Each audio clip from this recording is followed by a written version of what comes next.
And they actually, in real life, they have these headspaces that act like the real world, but it's completely happening all inside of your brain. Some of them have like hospitals and towns and boyfriends and girlfriends, and it's completely um, mind blowing how cool the brain is that it's able to do something like this and create safe spaces with just your not your imagination. That's not true because this is very real for everyone, but just like in your brain, like having sanctuaries. So yeah, it's been really interesting to learn. And the more I learn about it too, the more I'm just like, wow, like humans are awesome. This is so cool.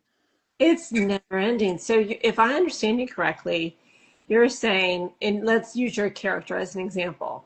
There's seven altars in Hmm. one system that's housed in one body. Did I get that correct? Correct. Okay. And then to build on that, in the seven systems, I always assume they're in this world, me and you, America, etc. But or whatever the town you live in.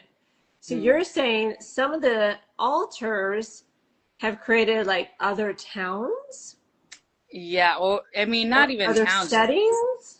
could be just, yeah, different settings. So a lot of people, when they start doing the therapy and try and figure out what's going on, they usually have people do like a mind map so you can separate different places. So a lot of people will have like a house and each altar will have their own room, and there'll be like a great room where they can all meet, and they'll have a pulpit, like one spot where the person who kind of controls the body can go to and like access like the real world.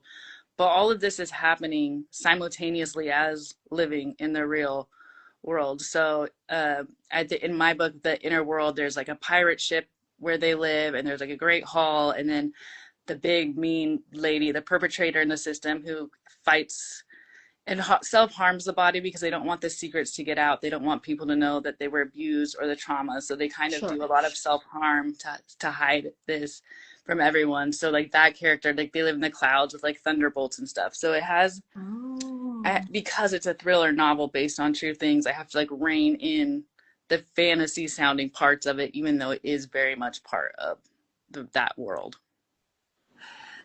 That is wild because not only do you have your internal world that they all coexist, then it's them also like their physical world in our reality as we know it. Mhm. Yeah, it's fascinating. And by researching and meeting so many people, I've gotten to know a lot of these people, not like very, very well, but well enough that they're comfortable telling me their stories and their trauma and really opening it up. And it's absolutely just mind boggling how they can keep it all together. And that's at the end of the day, it's a survival technique. So everyone's just trying to survive and make it through the day. And then now with Hollywood, they always make, especially this diagnosis, like, oh, they can't control themselves. They're going to go murder a whole town and not Uh, remember. And they can't do this. And it's like, really, they're just trying to make it through the day, through their job. Like, but then that also one altar can be very good at, say, raising children. So when their kids are at home, that altar comes out, even though that might not be the main personality that's in charge. They can kind of tap in and out for their strengths and stuff too.